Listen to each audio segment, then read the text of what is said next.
Yeah. So, look, guys, I'm really open for participation.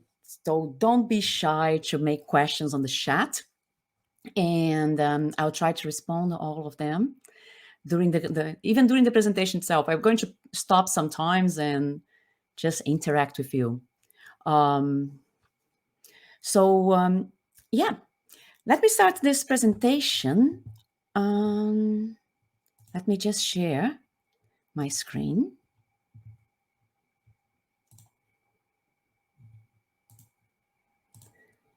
So, okay, it's sharing.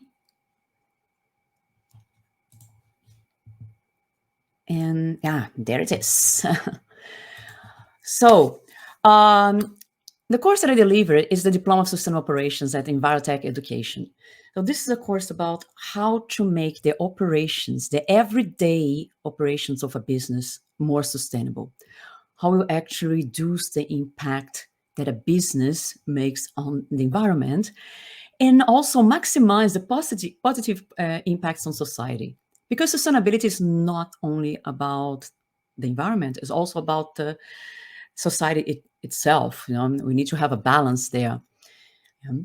So I don't know what is how many people are already online here.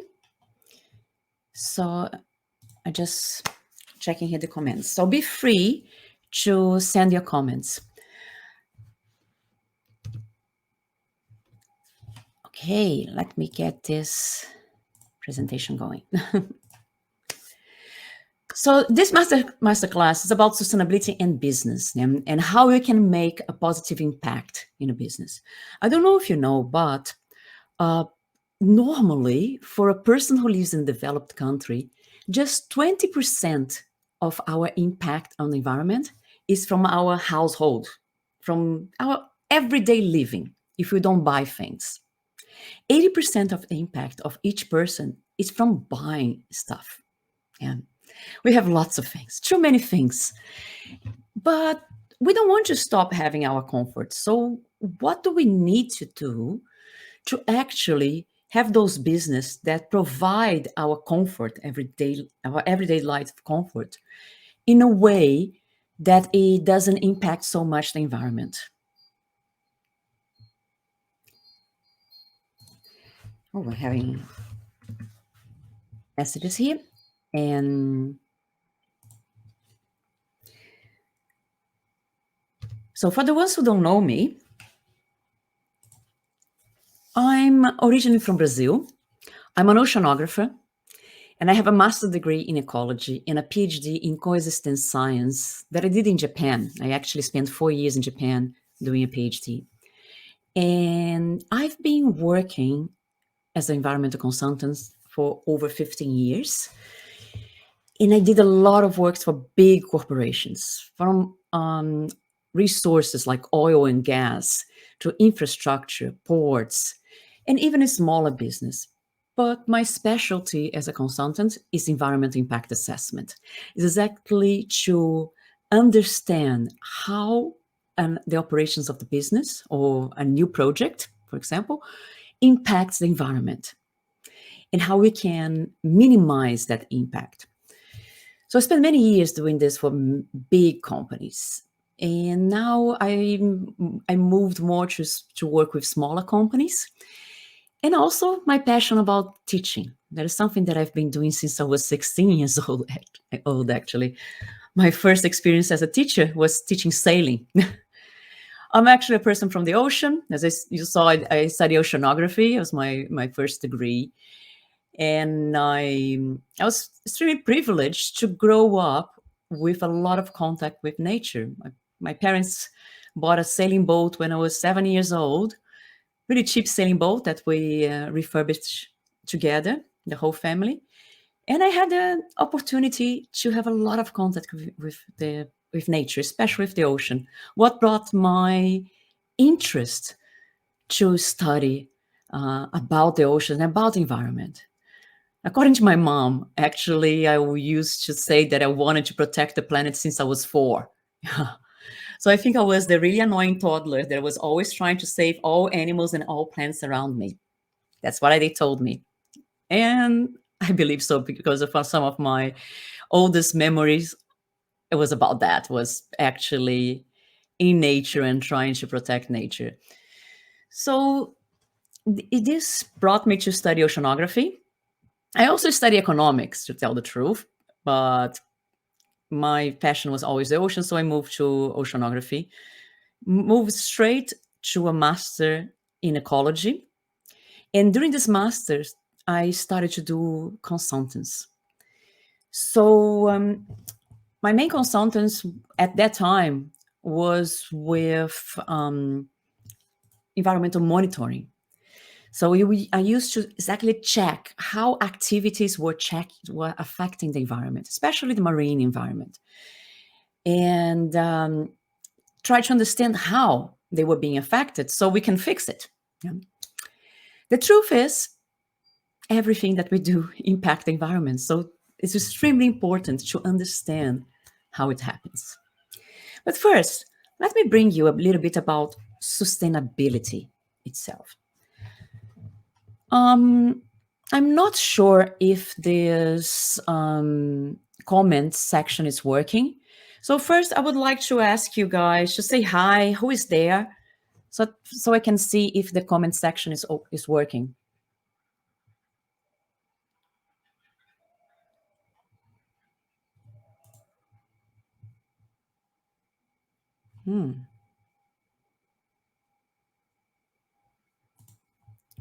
Oh, hello, Melissa. Rosario. Welcome. Patrick. Martina. Anita. Hey.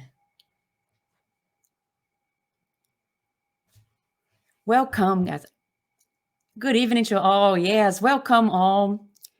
Hello, Mary Jo.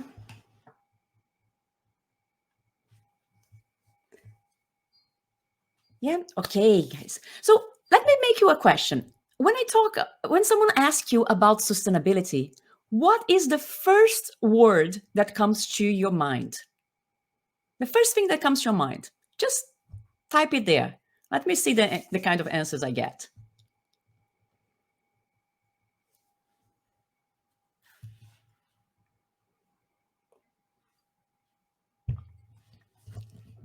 Environment. Yeah, Anita. Earth. Longevity.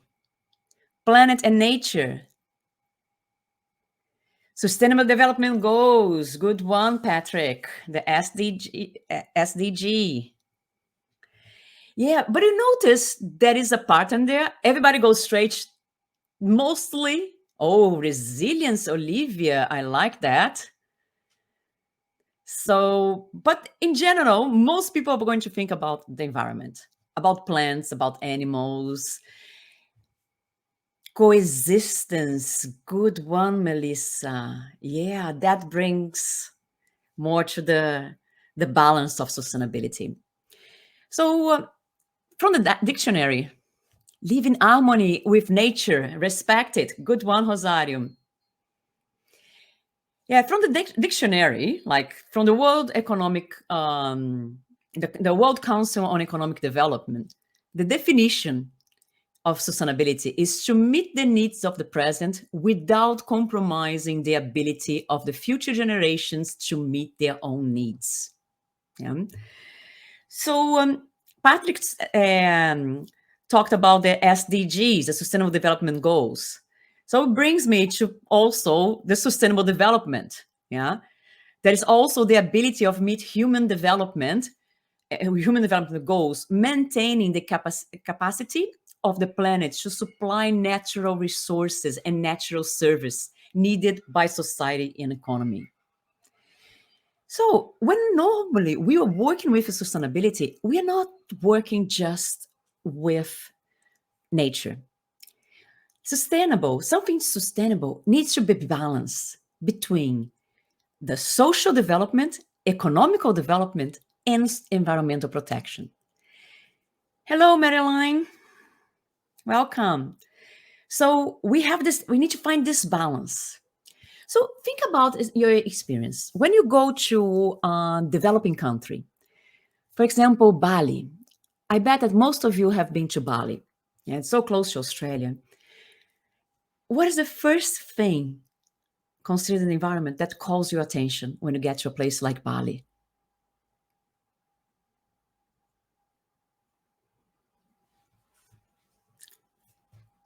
Don't be shy.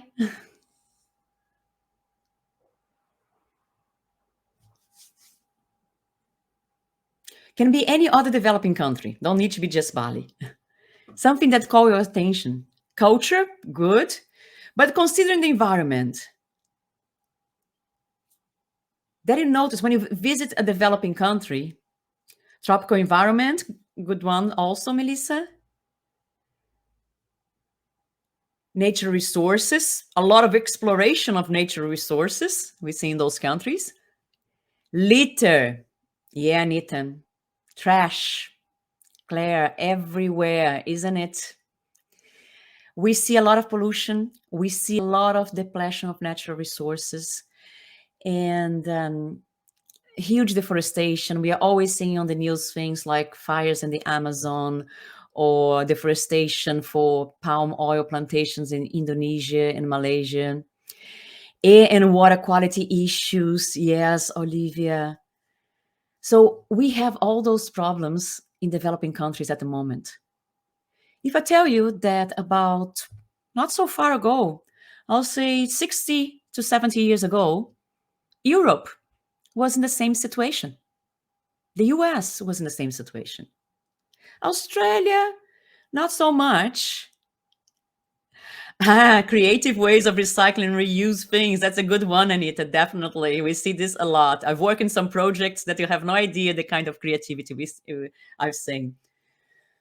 But the truth is that if you get like from 60, 70 years ago, Europe was way worse than the most polluted countries, developing countries at the moment. Yeah. We had litter everywhere. The rivers were polluted. The air was disgusting. London used to be covered in constant smog. You know, people now say about China being covered in smog, all the pollution in China. Europe was like that. Yeah. Europe was like that. The Thames was dense of so much pollution. So what happened? We had the Industrial Revolution over 100 years ago that we started to produce so many things and burn coal in the beginning, was the main source of energy in the beginning was coal, to produce in mass. And it increased the economy. Yeah. 100 years ago in Europe was normal to find a 5-year-old kid working in a factory. Yeah. So all the conditions we're seeing now in developing countries, we used to see in the developed countries now. What changed? It was economical development. Economical development created the means, the economical and social development created the means to fix that issues. Yeah. Created the technologies, the legislation, yeah, and the social pressure to actually improve the environment in that countries. So we saw, because of economical and social development, we saw improvement in environmental protection there. However, about 30 years ago, those countries started to export their pollution, all the industrial production, to the developing countries. And now everything that happened there is happening in those countries that most of the time they don't have strong environmental regulations, and a lot of people are not educated, so they don't know how to fight for improving these issues. So yeah, without social development and economical development, we selfish human beings tend to destroy even more the environment. So, but there is a conundrum there. There's something that is really complicated. Our greed. We all want things, yeah? Especially us in developed countries, you know. I've read an article a few years ago that they stated that a toddler, a 5 years old kid in a developed country, consumed in the first 5 years of their lives more resources than a 30 years old person in Africa. So in 5 years, a kid in a developed country consumed more resources than 30 years old of life of a person in Africa. So why? Yeah, because we have lots of things. We have things like cell phones, computers, cars, bicycles, and fancy houses, big houses. Yeah, we eat 3 meals a day. We like fancy food. We want things like the gourmets want the different kind of ingredients that probably need to come from the other side of the planet with a really high footprint to produce and bring that food over here. And we want those things cheap. Yeah. So this created a new reality of pollution. So a lot of people talk about plastic pollution in the oceans and everything. Toys, kids with a lot of toys. Yeah. I don't understand how the kids can have so many toys nowadays. The other day I went to the beach with a friend of mine and she took out a bucket full of toys. Like, gosh, your toddler have more toys than I had my brother and all my friends together had when we were kids. So yeah, we consume a lot. We want things. Yeah. We moved from a reality of needing things to wanting. We buy things that we want. Oh, that is beautiful. I want. I don't know what I'm going to do with that. But I buy anyway. It's cheap. How many times you've seen people doing that? Yeah. It's part of human behavior. So we created much more pollution because of that. Plastic, including the plastic toys, 90% of all plastic in the environment was produced after the mid-90s, 1990s. It's not so far away ago. I was already going to uni, you know? So, and it's complicated. We created more. Things became cheaper because we improved the way you produce. We started to produce things in developing countries with really cheap labor. And of course, the cheaper, buy more. And if it's cheaper, you just don't give much value. Like when I was a kid, to get a new toy, we need to valorize that. Whoa, it's like a treasure. We take care, we protect. I'll never forget when I got my first bicycle. Yeah. That was the 70s. Things were expensive and really hard to get them. And I'm middle class. Now, everybody has bicycles. I got my first bicycle, I think I was 9 or 8. So, yeah, things are much more expensive and much more complicated. So we valorize more. Now people, nah, it's looking ugly. I'll throw away. I buy a new one. It's cheap. So we create these problems. So, of course, changing human nature is really difficult. I think it's one of the most difficult things to do. However, we need to fix the problems that we are creating to the planet. How do we do this? I believe that the first step is try to fix the way we do business. Yeah. I was on the other side for a good amount of time when I was younger. I was in Greenpeace. I was doing protests and stopping roads and climbing buildings, including a nuclear power plant. Yeah, I did that. And like trying to just stop. But the system is really powerful, you know? It doesn't work fighting head on the system. We need to change the system from inside. And that's where we come, yeah, by developing business in a way that they're going to impact less the environment. So, and why my slide didn't change? Because this thing is not here.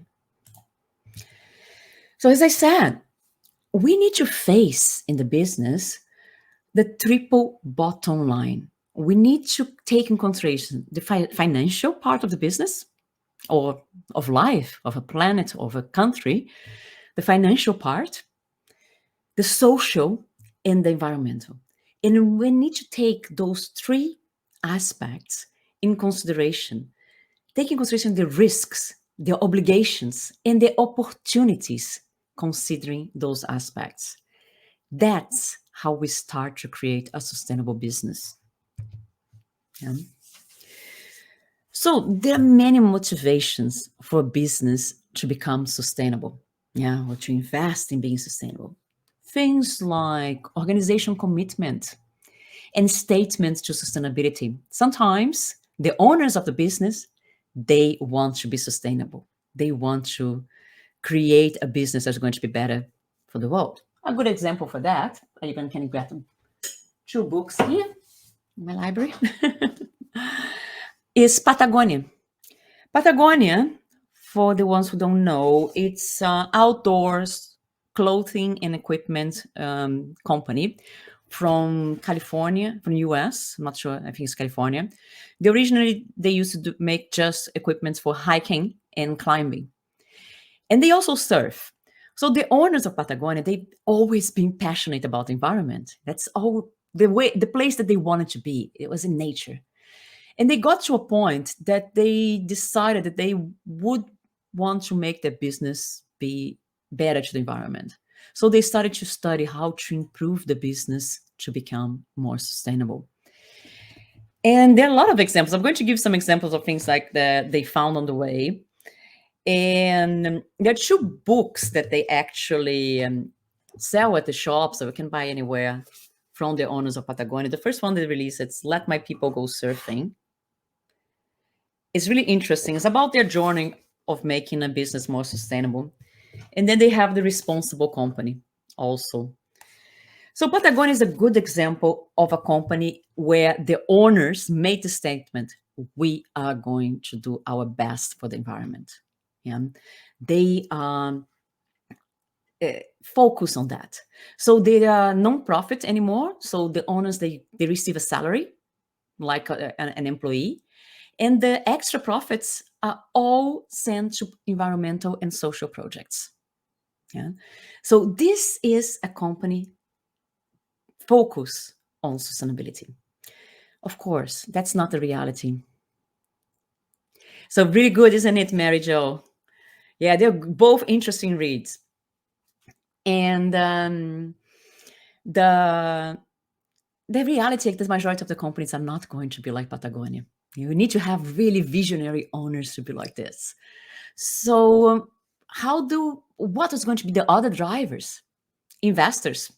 Now, many investors are not putting money in companies who are not sustainable. Disclosing your sustainable standards became one of the requirements for investments. Many of even the superannuation funds, they're not putting their money in dirty companies anymore. And this is a big issue for some of the coal and oil companies. They're not getting investments. The banks are not helping them. Yeah. So that is a good point there. NGOs, pressures from NGOs. They're NGOs at the moment. They specialize on just disclosing the dirty things that companies are doing. Yeah. So scandals, it's going to simply damage the image of the company. Example, BP. I don't know if you heard about the 2010 accident in the Gulf of Mexico, the Deepwater Horizon. There is even a movie about that. Watch the movie, it's interesting. Just the first half. Then it's just explosion and Hollywood stuff. But the beginning is really interesting to see the chain of events that took to the accident. So this was the biggest oil spill in the history of oil exploration, yeah, not transport. Actually, in volume, in the end, it was the biggest oil spill. In peace times, Gulf of the Kuwait War, there were bigger oil spills. So Deepwater Horizon was terrible. They broke some rules, caused an explosion. 11 people died, and they had 47 days of blowout of oil. So it was oil gushing in the ocean. It was awful. The images was nightmarish, was the worst ever. So much oil just spilling in the ocean. There's still there. There's still oil in the environment there. It's not so easy to go. But the consequences is that actually it caused a loss of 55% of the share value for BP. So imagine a company as big as BP losing 55% of their value. This is bankruptcy level. They didn't bankrupt for a miracle. They had to sell lots of assets, and they completely rebrand the business. Who, I don't know if any of you remember, but BP used to be red logo. Now it's green with leaves.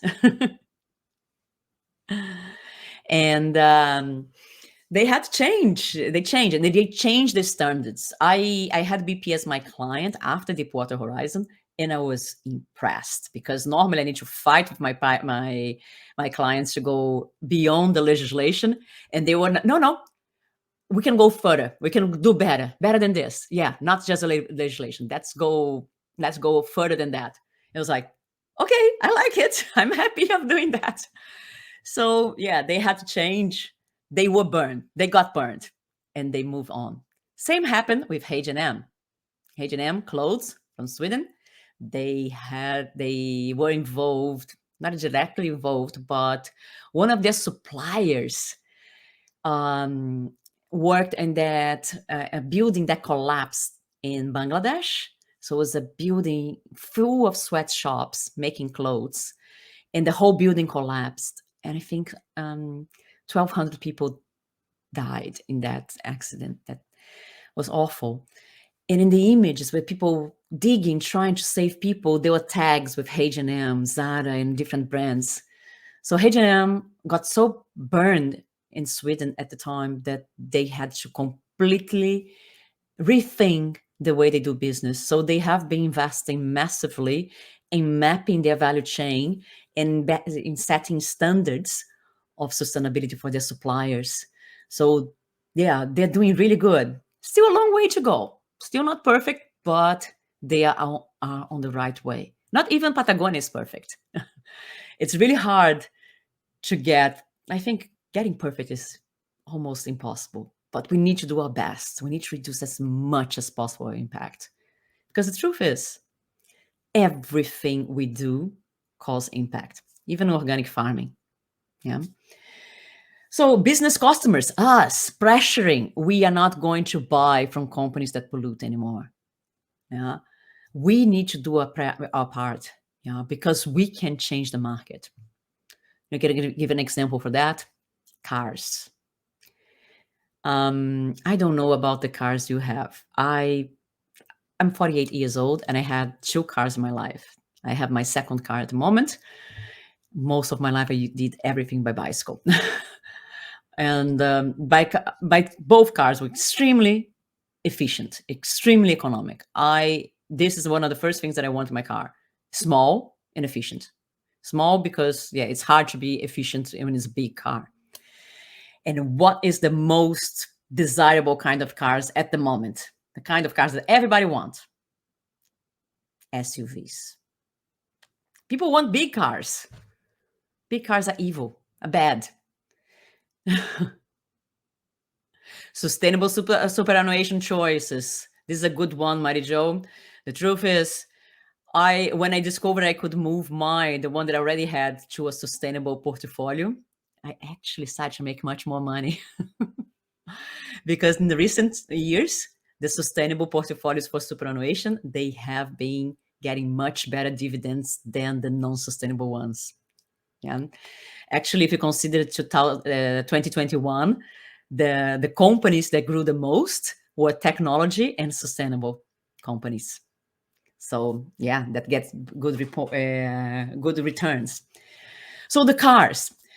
I always like Toyota because Toyota is a company that always focus on sustainability and on efficiency. So all their cars are really efficient and fuel efficient.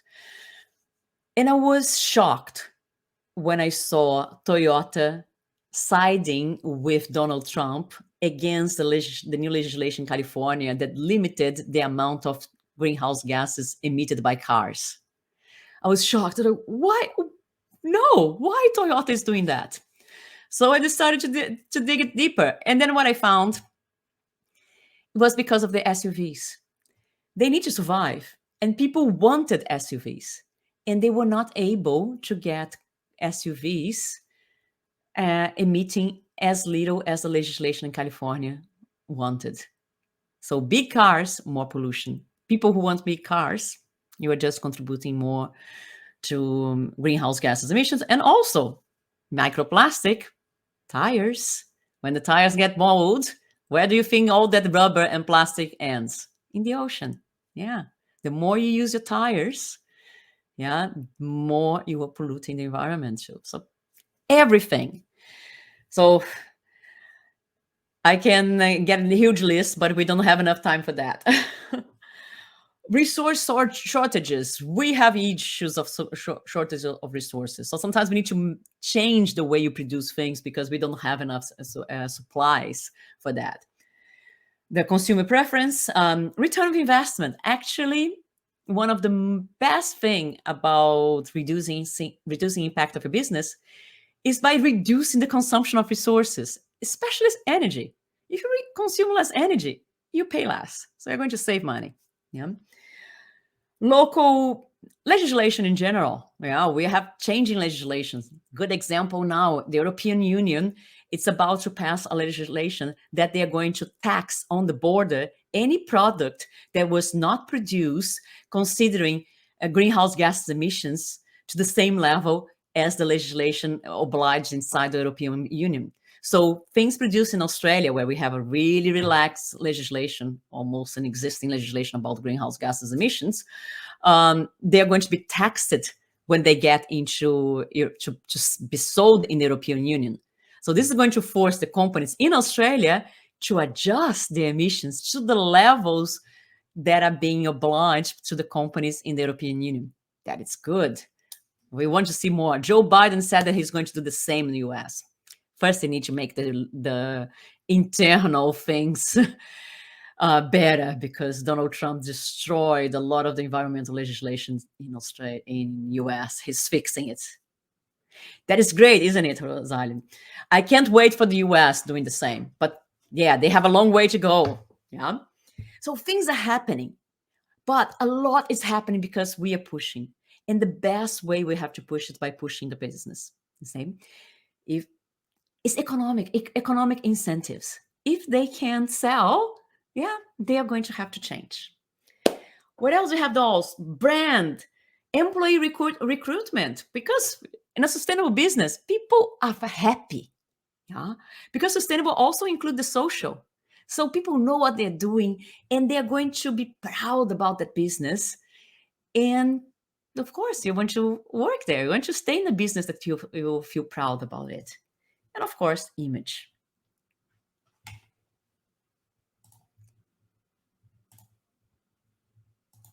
Yeah. So we need to create the culture of sustainability in a business. Yeah. A culture of sustainability is one in which organizational members hold shared assumptions and beliefs about the importance of balancing economic efficiency, social equity, and environmental accountability. This is what we want to see in the vision of all business, in the mission, actually, could be in the mission of the business. We need to bring to every single person inside of the business that concept. Not so easy. I've worked many years delivering environmental training inside of big corporations. And in the beginning, it was hard. People would look at me and, we're not going to do this. But after a long time, I've seen amazing results and see people getting those concepts so branded inside of themselves that they bring the same attitude to their everyday lives and their family lives. So culture of sustainability is important. It's how we start. We need to create that. Yeah. And we know that 93% of the CEOs see sustainability as an important, something important to their company's future success. Yeah, this is great. So how do we start? First, we need to find the problems of sustainability in the business. We need to identify how the business is impacting the environment and how it's impacting society too. Yeah. So problems, procedures, how you do things. How is your process? How is your equipment? Do you have maintenance? Like bad maintenance equipments, they are going to use more energy. They are going to leak oil. They are going to cause issues to the environment. Materials, what kind of materials you're using? Where are they coming from? How are they sourced? Were they sourced in a responsible way? Are you using wood coming from deforestation? Yeah. Are you using palm oil for a place that caused deforestation of virgin forest? Yeah. Are you buying? I live in Byron Bay. I joke with my friends. Do you know the source of that crystal that you bought? Yeah, pink quartz. They're really fancy here. Normally, they come from mines in the Congo where they use kids. They send the kids inside of a really dangerous hole to pick up those crystals, and then they sell to bring good vibes here in Byron Bay. Yeah. So for me, that crystal has a really bad mojo. It was produced in the wrong way. So we need to identify those things. How is your energy consumption? How your process? Can you maximize the process to consume less? Can you bring your things closer? So we are going to need less transportation. Yeah. Oh, yeah. Completely underregulated. No regulated at all, Mary Jo. They don't have it. Those places, there is zero regulation. It's scary. Yeah. What is the design? How is the design of your product? Is your product designed to be recycled, or it was designed to be used for a number of times and then be thrown in the trash? Yeah. We need to bring the circular economy, and that starts in the business by how you produce things. And from the design table, we need to think in products that they are going to impact less, they are going to have a second life, they can be fixed, and they're going to last for a long time. We cannot be buying a cell phone a year. I know people who buy a cell phone by a year. This is outrageous. It's ridiculous. We should have products that can be fixed and last for a long, long time. Yeah. So these are the kind of problems that we need to face. What can we change?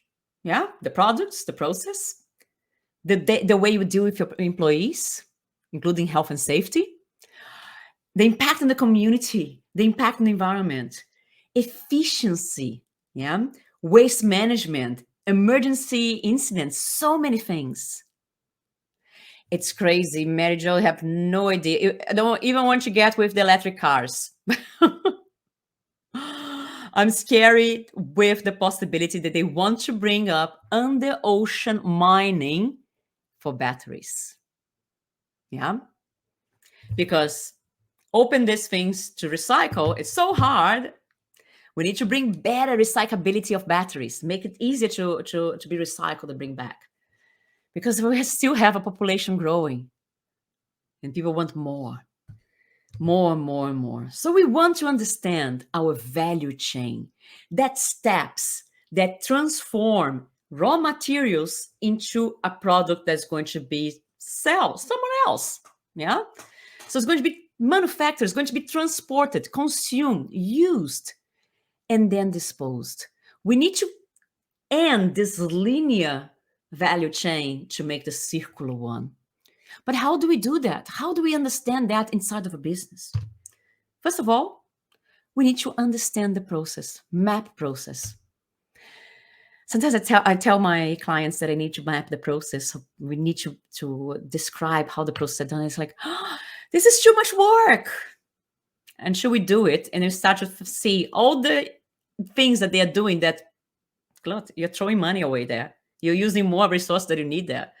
And then we see, when you map and you analyze, you can consume much less. And in the end, they actually have a better quality product with less resources and, of course, cheaper to produce. Yeah. So we need to do this kind of things. And we need to find out the waste. When I say the waste, it's not only that waste that we put in the bin, it's the waste in the actions. So we normally, when we're analyzing sustainability, working with sustainability in business, we work a lot with efficiency. Yeah. And we use the techniques, that set of tools that we call the Lean system. They came from the Toyota efficiency system. So there are some Japanese words there. Yeah. And the first one is muda. Muda, it's anything that does not aggregate value. It's a waste. It's things that should not be there. We have muri, overburden, when you put people to work too much or a system to work too much, or environmental system under pressure. For example, salmon farming in many places. They over populate those salmon farms, and they get too many in one place and overdo the like force the environment to a point of eutrophisation that is not healthy for that environment. Yeah. So this would be a muri, overburden. And mura, it's unbalance, unevenness. But the one that we work the most is actually muda. I actually put it here in Japanese. I do speak Japanese. I lived in Japan for 4 years. I had to learn. Yeah. But yeah, we normally say that we have seven important mudas. Yeah. The waste in overproduction, when you produce too much. The waste in time in hand, when you're waiting. Yeah, you're producing something here, but the people waiting, or you have the body of the car, but you still don't have the engine. How many jo genki desu? Watashi wa totemo denki desu. So the weight in transportation. Can you believe that the other day I went to Woolies and I passed in front of the fish sector and there were some lobsters, and I'm fascinated about lobsters because actually my father used to dive for lobster before he went to uni. It was his job. He was a fisherman, fishing lobsters for a living before I was born. And when I look, there were lobsters from Tasmania and there were lobsters from Brazil, and the Brazilian lobsters were cheaper. Ah, Olivia, kore musukashi. Ah. Yondenai. I can't read that. The kanji is hard. Just a hiragana. Raishi desu.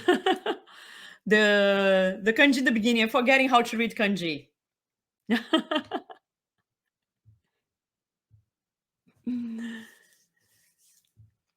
Yondenai yo. Muri. So,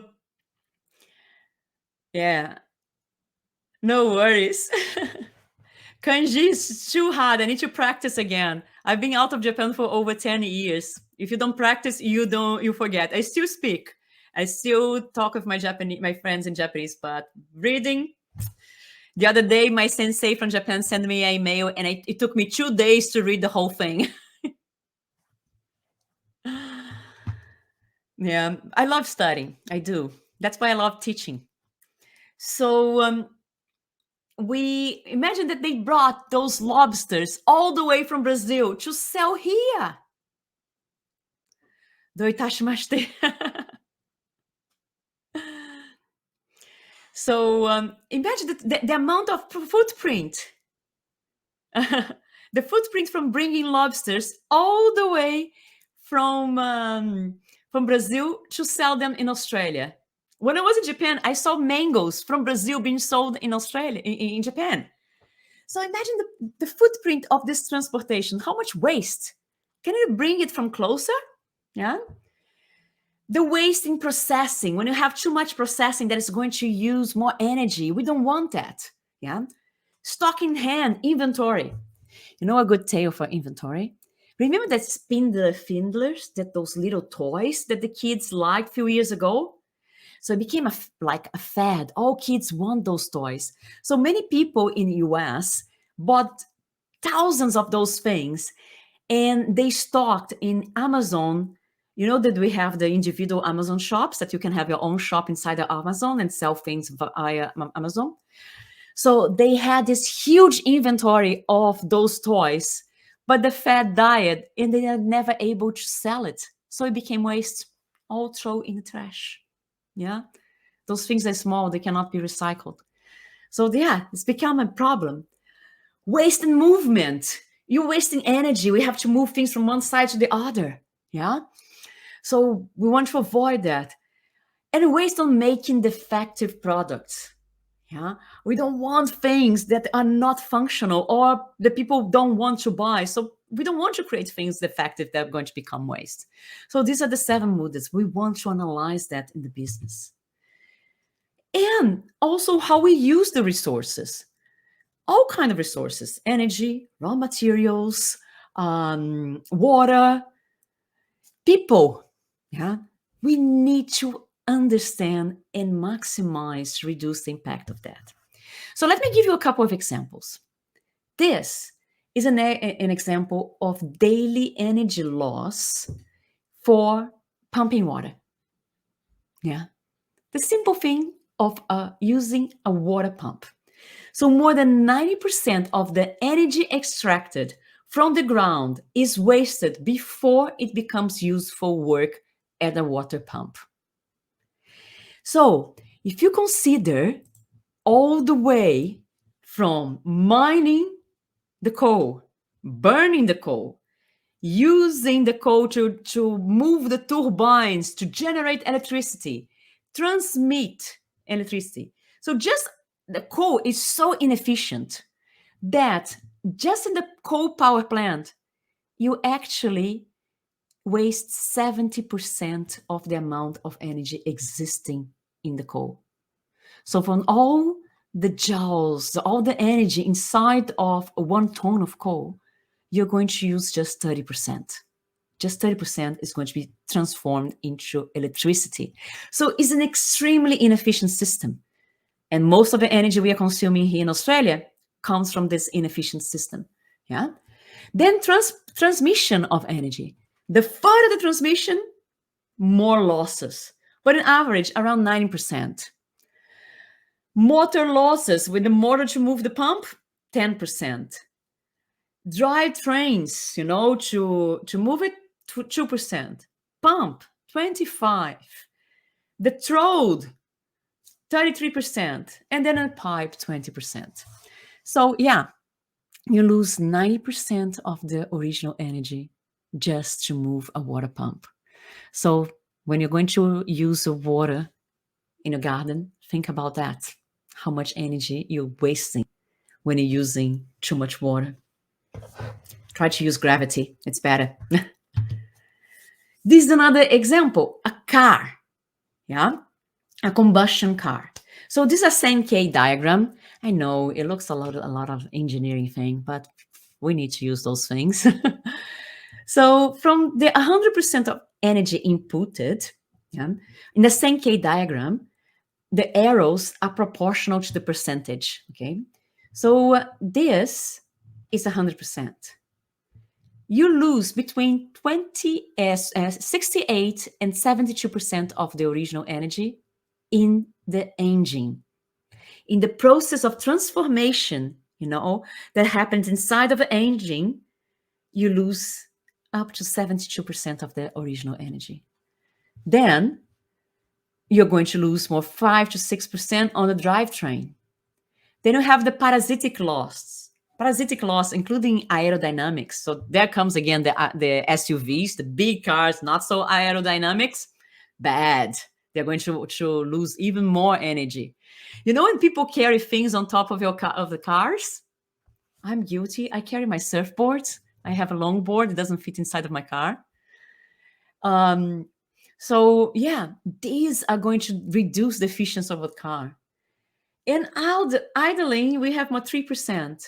So actually, to move your car from the original amount of energy on your tank, inside of the gasoline inside of your tank, you're going to actually move your car, just 18 to 25% of the energy is going to be transformed into the movement. So it's a huge loss. And the bigger the car, the bigger the loss. So bad. Electric cars are really efficient. First of all, here, I think it's just between 5 and 10% for electric cars. They don't have drivetrains. They go straight to the wheels, so they don't have those losses. So yeah, that's why electric cars is also quite good, not only because they're not burning fossil fuels, but also because they're more efficient with the energy they're using. Also, we always tend to think that electric cars are too expensive, but they pay back. If you're charging your solar panels at home, you normally, if you're not like a really luxury Tesla Model 3, I don't know, the most fancy one, that one is quite expensive, but an average smaller electric car, even though it's more expensive to buy than normal same size combustion car, you're going to have your money back on saving energy, on saving on gasoline. Yeah. So yeah. So as I said, we need to reach efficiency. That's what we want in a business. So a sustainable business, it is efficient in all aspects. So a business that make one sustainability program, just one part of the production, they say, I have this product that is sustainable. This is greenwashing. This is fake sustainability.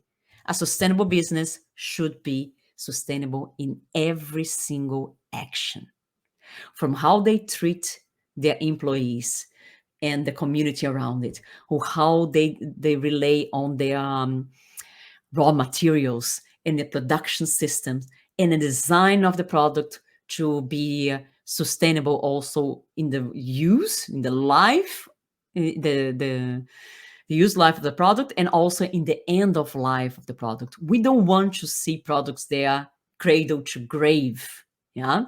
We want products that are cradle to cradle. They come back into the cycle, creating the circular economy. Yeah. So efficiency are the conditions of fact of producing the results you want without waste. So you produce the same amount with less. Because our biggest problem with the environment is because we're taking too much. We're just taking. We need to take less, and we need to be able to get the things that are already in use and bring back in the system. That's what we want to see in a sustainable business. And that brings me to something that everybody have been talking about: carbon emissions and carbon footprint. So we need to tackle that in the business. And efficiency is the tool to do that, because you're going to be consuming better, less, and consuming better. Yeah. So the carbon footprint is the amount of greenhouse gases, and specifically green CO2, the carbon dioxide that is the most abundant, the one that we emit the most, emitted by something, as a person, activity, or product manufactured or transported during a given period of time. Yeah. So I think most of you, if you are here, is because you are conscious. You're worried about the environment. You have been hearing a lot about climate change. And probably you have been in some arguments with people saying that, nah, climate change is just a conspiracy. They just want to take our freedom. Yeah, I hear that a lot. And I bet some of you have the same issue. Yeah? The truth is, we know about climate change for a long time. Yeah. I think, if I'm not wrong, the first scientific article published about climate change, it was in, I'm not sure about the date, but I think it was 1930s. In the 1930s, there was already scientific articles talking about climate change. Oh, I knew that when I was a kid in the 70s and the 80s, you know. And the truth is, yes, the temperature is rising.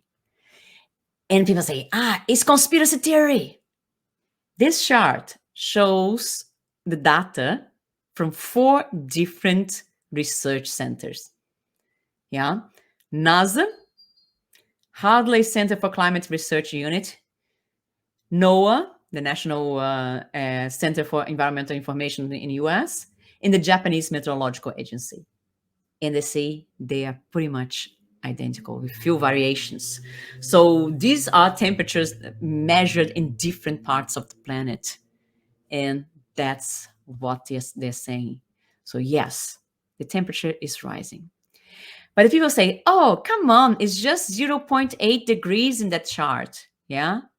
From our average, that what we considered in the first half of last century. Yeah. The beginning of last century, beginning of the Industrial Revolution. If I tell you that in the previous ice age, yeah, when we had 1.5 kilometers of ice on top of Manhattan, Manhattan, New York City. Imagine where New York City is now, there was 1.5 k's of ice on top of it. The difference between the late 1800s, it was just less 4 degrees Celsius. Yeah. So less 4 degrees Celsius from this was enough to make 1.5 kilometers of ice on top of Manhattan. So think about how much it changed the global environment, the global climate. And this is the issue. That's the problem that we are doing. Because we are here. Yeah. Oops. We are here now. Yeah. This is where we were in the 1950s. And this is where the planet was in the amount of CO2 in the atmosphere 400 years ago, 400,000 years ago, sorry. So look, in the 1950s, we passed the peak, yeah, from before 300,000 years ago.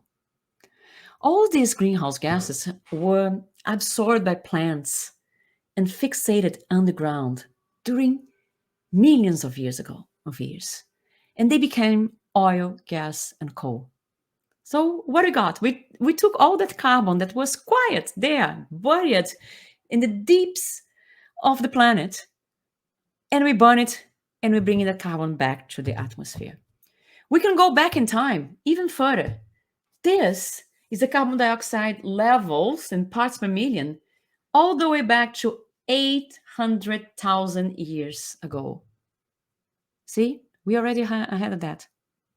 We had periods that we had more than this in the Holocene, yeah, way before, when we had so much volcano activities that they were emitting a lot of those carbon gases and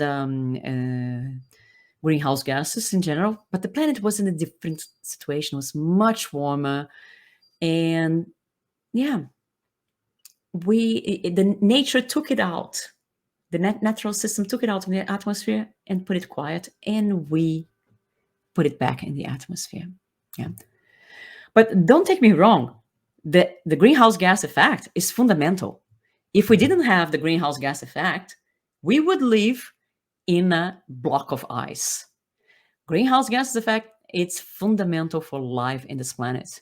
The problem is that we have that window that keep us in a perfect condition for our development, yeah, for producing food, to live in a comfortable way.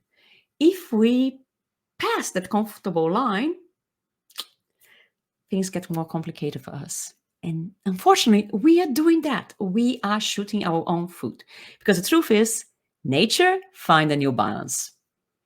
We are the ones who are going to get in trouble. We are the ones who are already seeing problems. We are seeing lots of issues, from extreme weather with storms. We see much less ice, the ice melting, droughts, fires. Come on. Australia is one of the countries that's warming the most. We are creating problems for ourselves. Some of the problems we all know, but others are not so visible. Take a look at these pictures. I selected these pictures because I bet most of you haven't seen that. Do you know what it is? Any of you have seen these images before? Know what happened in these places? Don't be shy. What do you guess happened there?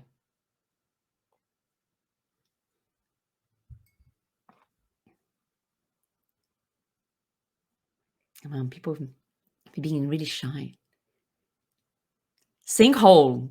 Not exactly. It's the opposite, Josh. Martina doesn't know. Tsunami? Nope. No, not deforestation, Anita. Not drought. So this happens, no earthquake. Let me give you a tip. This is happening in really cold regions in Siberia, North Canada, Alaska, Iceland. Nope, no tsunami. That's not yet there. This is the permafrost melting. The permafrost, yeah, not the fjords, but the permafrost. So these are regions, really cold regions, close to the pole, the North Pole, and the soil, the sediment, it's frozen. It's what we call permafrost. Permanent, always frozen. Yeah, the soil is always frozen. But with global warming, the permafrost is melting. So they're collapsing, they're sinking. Yeah.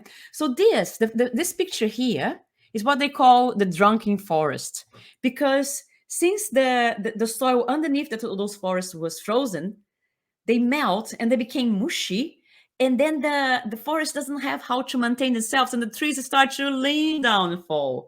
This example of this house sinking was because of that. The soil underneath sank. But these are the one thing. See, also here it also sank, and then it started to get erosion with the rain and cause big sinkholes from permafrost. But this one is something even more scarier than the other ones. Can you see that a lot of the materials was thrown outside? It didn't collapse in, it went out. This is methane explosion. So methane that was in bubbles underneath the sediment, and when it was frozen, so it was quiet there.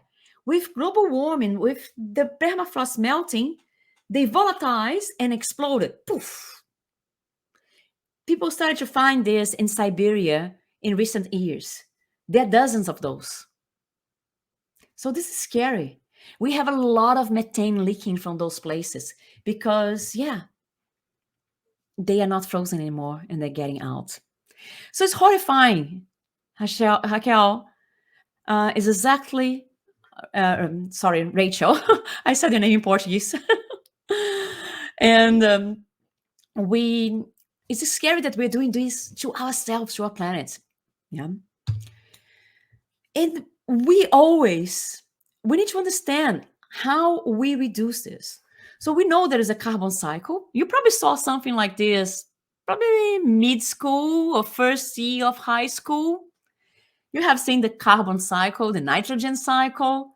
Yeah, we need to understand how we are emitting, how we're putting this carbon dioxide and the other greenhouse gases in the atmosphere, and how we bring it back into the cycle, how we mobilize it again, bring it into the ocean, into the soil, into the sediments, so it doesn't stay in the atmosphere, and keeping warm and getting more heat, because we can't deal with that heat anymore. Yeah? So we need to analyze our emissions, like what we're sending to the atmosphere, and understand how we can sink, how we can get the carbon back into the soil, into the water, and into the plants. So many companies, they use offsettings as ways of compensating for their emissions. So you can buy offsetting credits for reforestation, for example. So they're going to plant trees to absorb all the CO2. There's carbon sequestration. There are many projects for carbon sequestration going down. Some of them, like the ones that some oil and gas companies are using, are not really working, like the carbon injection into the sediments. They are not being able to put enough. The other ones that actually pump from the atmosphere and put into chemical reactions so you can actually put the carbon into rocks. It's a good one, it works. So yeah, we need to do that, because just forests, we are not going to have enough forests. We don't have space because we still need to produce food, yeah? And we don't have space for everything. Oh, no worries, Marilyn. Sorry for that. I already passed the time. I always do that. I talk too much. It was a pleasure to have you here. So, yeah, we need to do that. But to be able to work with our emissions, we need to understand where they're coming from and how we are going to measure and how we're going to report it. So normally we use CO2 equivalent, yeah, because there are many gases that cause they're called greenhouse gases. These are good. Mary Jo, salt marshes are really good. Seagrasses and mangroves are excellent to fixate carbon. Yeah. So we take in consideration the global warming potential of each one of those gases, and we equalize them with CO2. So we use the CO2 equivalent when you're talking about greenhouse gases emissions. So CO2, the carbon dioxide, will be the equivalent to 1 global warming potential. Yeah. And methane, for example, the one that exploded in those crateras there in Siberia, is 25. Nitrous oxide, 298. This one is used a lot in manufacturing, and especially for electronics manufacturing. Hydrofluorocarbons, this one is famous. It's the same kind of gases that produce the hole in the ozone layer. So there are many different hydrofluorocarbons, and their global warming potentials goes between 77 and 2,310. Really bad. Unfortunately, even though we had an international agreement that all developed countries agreed to reduce drastically the use of those gases because of the hole in the ozone layer, we have witnessed in the recent years an increase in emissions from those gases, especially from China and India. Yeah. The perfluorocarbons, also over 7,000. Sulfur hexafluoride, 22,000. So yeah, it's not only CO2, but CO2, we emit so much that's why we always talk a lot about that. And this chart I took from The Economist from, I think was about 4 months ago, and this is the emissions from countries, CO2 emissions in gigatons by country region. Yeah. So at the moment, we see that China, yeah, is a champion, followed by the United States, Asia Pacific, we are there, Asia Pacific, India, Americas, Africa, and Europe. Yeah. So yeah, China became the big manufacturer. Europe is always proud. Oh, reduce our emissions. Yeah, but you're buying things from China. Same with Australian. The Australian politics love saying that we don't emit that much, even though we have one of the highest emissions per capita. Yeah. But everything we buy comes from China. So yeah, the heavy load of our emissions are coming here from China. So we need to think about how we're going to do with that. And this I got from the world data, and these are the different sectors and responsibility on greenhouse gas emissions. And we see here, globally, 73.2% of the emissions comes from energy. Yeah, energy to be used in industry, energy be used in buildings, energy in transport. Yeah. So it's breaking down here. You see aviation, shipping, yeah, residential building, 10.9%. We have emissions from waste, from industry, like cements and chemicals, not consider the energy, because here we're going to add the energy. Yeah. Fugitive emissions. So yeah, our problem with energy. We love energy. We love warm houses. Mary Jo, the trickiest combination seems to be maintaining global relations while keeping the energy expenditure low. Yeah, it is. See the situation in Europe at the moment. You probably have seen that the natural gas prices double in price in the last 3 months. Yeah. And why? Because the low stocks in Europe and the complicated situation between Europe and Russia is making the prices up. And why do they need that gas? To warm the houses in the winter. So it's really complicated. We need to reduce. Look, everybody talk about going to renewables. Of course, we need to go to renewables, but we also need to be more efficient. We need to consume less energy. We need to be smarter in how we produce and how we live, how we make the buildings, using less air conditioning. Yeah, we need to make constructions that don't need air conditions, that can be kept in a comfortable temperature naturally. And it's possible. There's so many solutions out there that we can use. Yeah. So that's what we need to do. Nuclear energy, Ximena, it's I have my fears. I grew up in the 70s and 80s, and when I was a kid, my main nightmare was having nuclear war. It was my nightmare as a kid. It was the time of Cold War, you know. So I fear nuclear energy. I was in Japan when Fukushima, during the tsunami and Fukushima happened. So I think it's good for non-emissions, but we have the problem of waste, the nuclear waste, that is really problematic, even though we improve a lot how to doing that, but it's also risky. There's a new, not so new, but there's a lot of investment at the moment in nuclear fusion. And the good thing about fusion is that we don't have the problem of the nuclear waste. The waste is water and oxygen.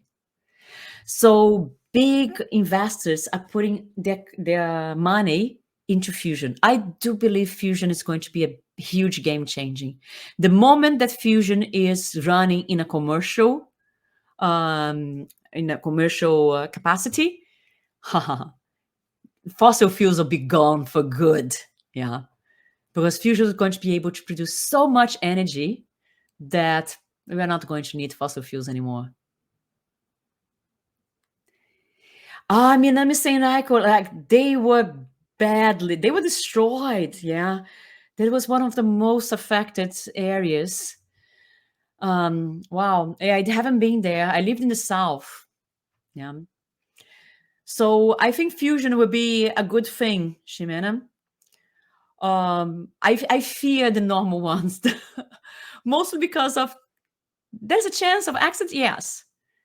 But if you count, we use a lot of risk assessment when you work in sustainability and environmental risk itself. The truth is, if you go statistically, the damage to life caused by fossil fuels is way higher than from nuclear. Yeah. The deaths caused by the pollution of fossil fuels are way higher than any bomb or nuclear accident ever.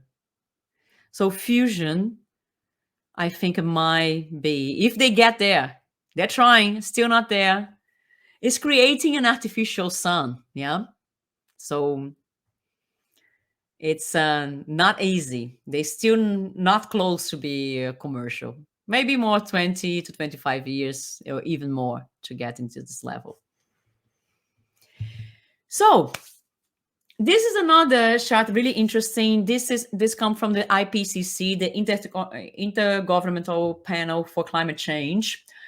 And this is the sectors, emissions of greenhouse gases by different sectors. So it's again a Sankey, but you see by services, different sectors, transport, building, industry, agriculture, yeah, equipments, including cars, trucks, appliances, devices, engine motors and burners, and the total emissions. And this is the fuel, the sources of that emissions: oil, natural gas, coal, land usage, yeah, and different process, fracking gas, yeah. So yeah, the majority is still coming from coal, followed by oil. Natural gas is much more efficient. From the fossil fuels, the worst is coal, is the one with the less efficient, followed by oil, and then natural gas. Natural gas is the best option within the fossil fuels. Olivia, the building sector is contributing around 40% of all global greenhouse gas emissions. Also, the amount of energy consumed in the sector is shocking. Yeah, the amount of energy for steel, yeah, emissions linked to the steel industry, for concrete, yeah, for the another thing is one of the sectors that grow the most. So if you consider just the growth of the construction sector in China in the last 10 years, the amount of emissions linked to just that explosion of the real estate in China is crazy, is huge, yeah. So there are a lot of ideas too. I strongly, so for example, there are a lot of studies into changing the way we produce, we construct, to making things in a more efficient way, pre-made, that you just put in blocks and just assemble at the place, that you can reduce a lot the emissions doing like that. Moving to green steel. Yeah, we have this amazing green steel here in Australia. There is this lady, of course I forgot her name. She's originally from India, but he works in Sydney University, and she developed this green steel where they use tires instead of carbon, instead of coal, to add carbon to the steel. Yeah, because normally we have the metallurgic coal and you have the thermal coal. Yeah, so we need to take both in consideration. Oh, it got fast here. Ximena, everybody wants to live in the cities, and that is not sustainable. No. And living in big houses are not sustainable either, Ximena. We needed to have smaller houses. I myself live in it's not a tiny house, it's really small. It's a flat. Yeah. And to have this space, I cannot put anything else around me. It's really really small space, but I don't need more. Yeah, we need to stop having so many things and so many space. Mary Jo, to me, it seems that number one, we must consider that if something is man-made, it will need maintenance, repair, breakdowns. If what we utilize as a source cannot handle these occurrences, don't touch it. I believe we must consider it that way. Yes, that's a good point there. Everything we do has an impact. Yeah. And everything is going to cause emissions. Even organic farming has emissions. Everything. So yeah, we need to think. I'm going to get my final conclusion in the end. What I was thinking that what we needed to do. Let me just get a couple of more slides. I think I have just two more slides. So we're also talking about the greenhouse gas emissions. We also have scopes. So where the emissions are coming from.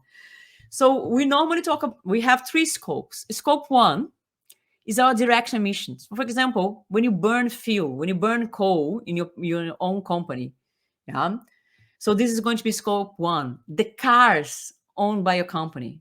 So for aviation company, the fuel burned by the airplanes is all scope 1.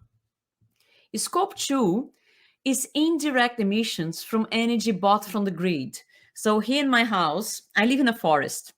I cannot have solar panels in my house because I'm on the shade from the trees. Yeah, I have trees. It's really dense around here. So I can't put the solar panel. It's not going to produce enough energy. So my energy comes from the grid. Yeah. So this is scope 2. This is coming. I'm buying energy from another source, most likely coal, unfortunately. Scope 3 is all the other emissions and indirect emissions except scope 2. So for example, if you have your company make books, yeah, but you buy the paper, you buy from someone the paper, the emissions linked to the production of the paper is going to be scope 3. Okay, so we need to take those things in consideration. Normally, the few legislations out there, Australia does not oblige all business to disclosure their emissions.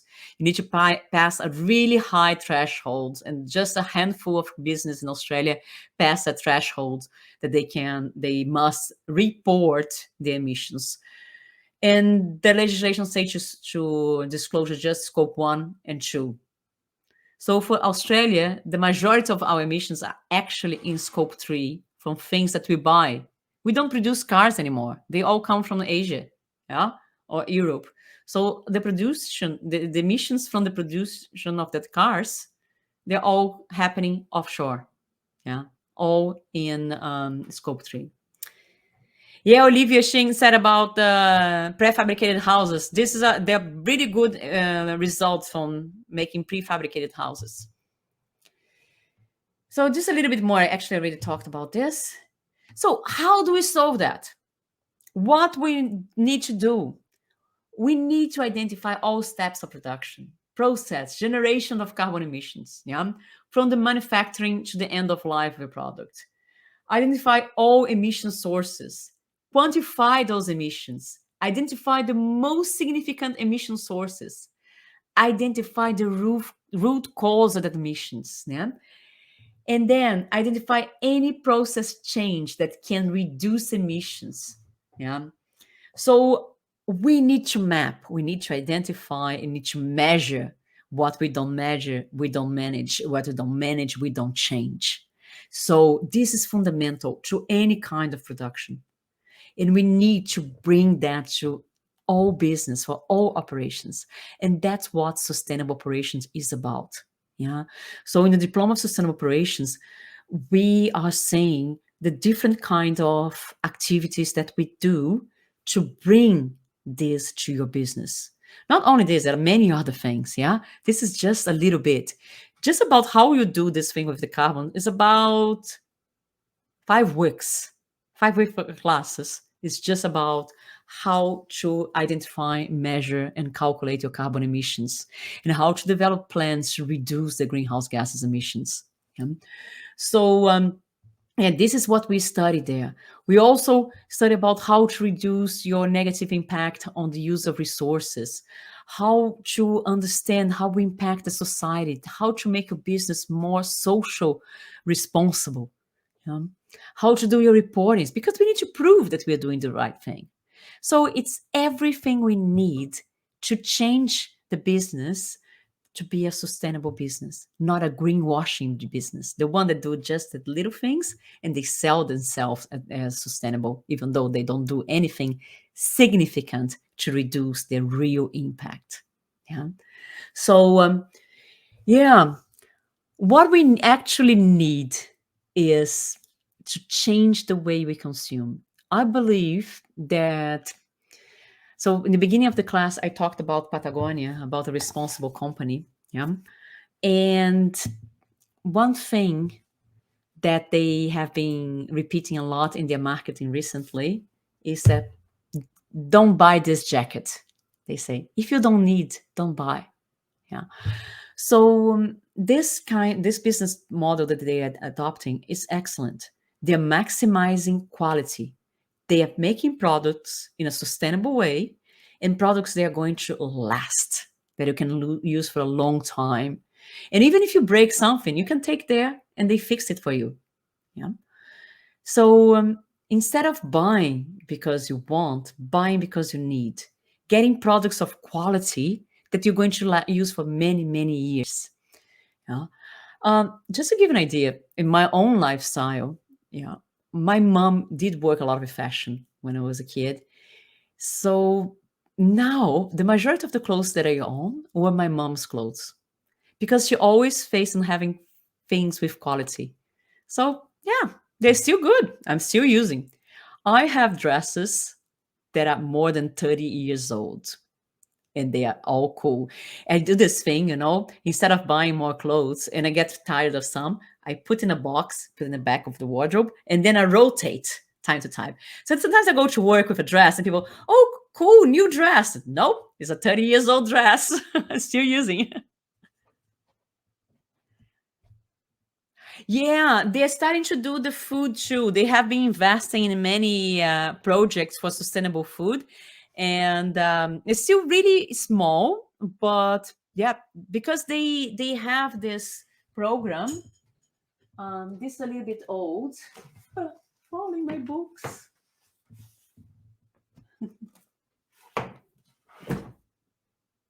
Stay. This, for example, is a report from Patagonia. This is from 2017. And this is a list of all projects that they put money. Yeah, from books, from different services. They have a list of different kind, including for fisheries, for sustainable salmon. Oops, and like this. Yeah. List of projects that they have been giving donations to help, from grassroots groups to sustainable farming, sustainable fisheries. Really, really cool that they do that. So this is a report from Patagonia about their donations. Yeah, I need to get a newer one. I need to ask them. I'm a little bit outdated with those. So yeah, we need to bring that. We need to bring from everything. Think about the business you are consuming from. Where are they sourcing things? And start to push them to create a change. Uh-huh. And if you have your own business or the business you're working, you can create a change from inside, sometimes from small steps. Sometimes we bring in the low-hanging fruit ones just to start and show, look, we can do this. Then you do the next one, and then the next one. And you see you're creating a much better business. So put the seeds from the inside, change the business from inside. This is what I believe that we need to do to actually make a positive impact in our planet. Yeah. So, any questions?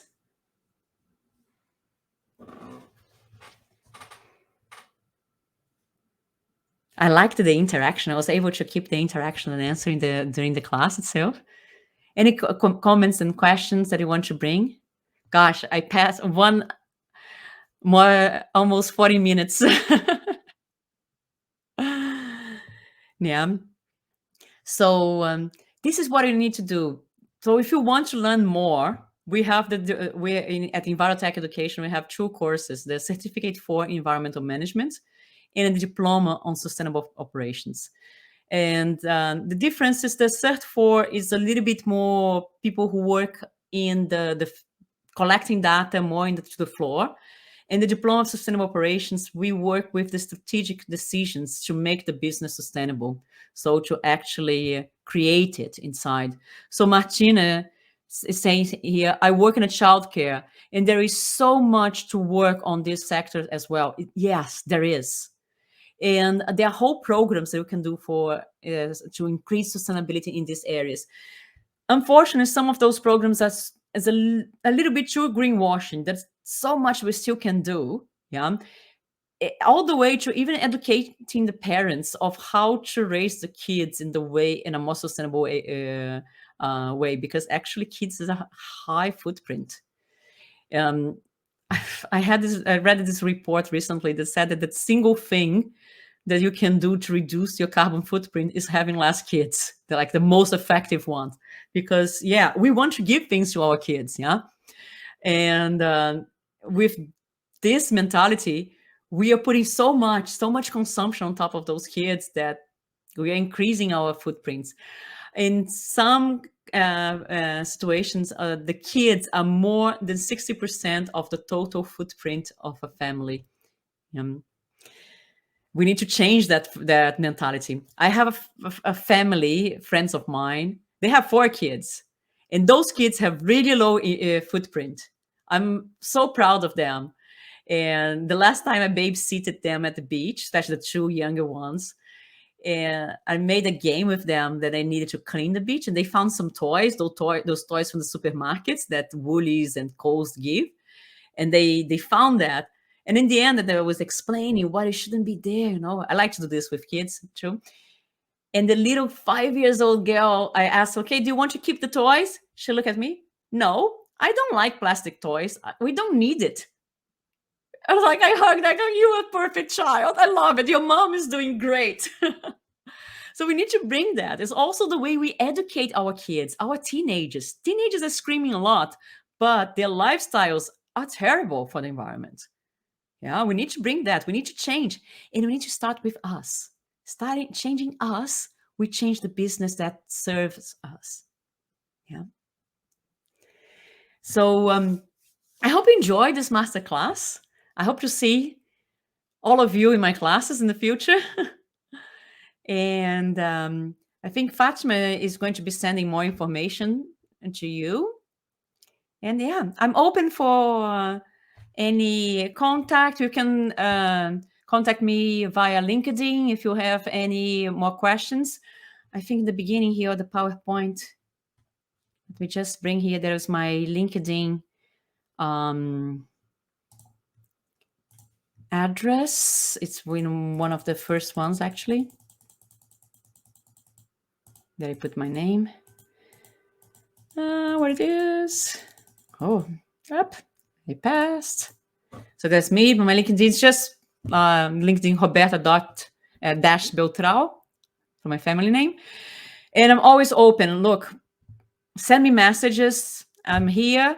And I hope to see you soon in my classes. It will be a pleasure to have you there. Okay? Thank you so much. We were given a land. We had everything we needed to grow and thrive. But as human beings, we wanted more. More convenience. More power. And more money. We were smart, but we got lost. For a moment, we didn't care. We believe that we are improving. But what we are doing, we're actually putting a band-aid on a problem. Our ground, our oceans, our air are seeing the long-term effects of our way of life. We are responsible for this damage, and we are responsible to manage this for our future generations. It is all in our hands.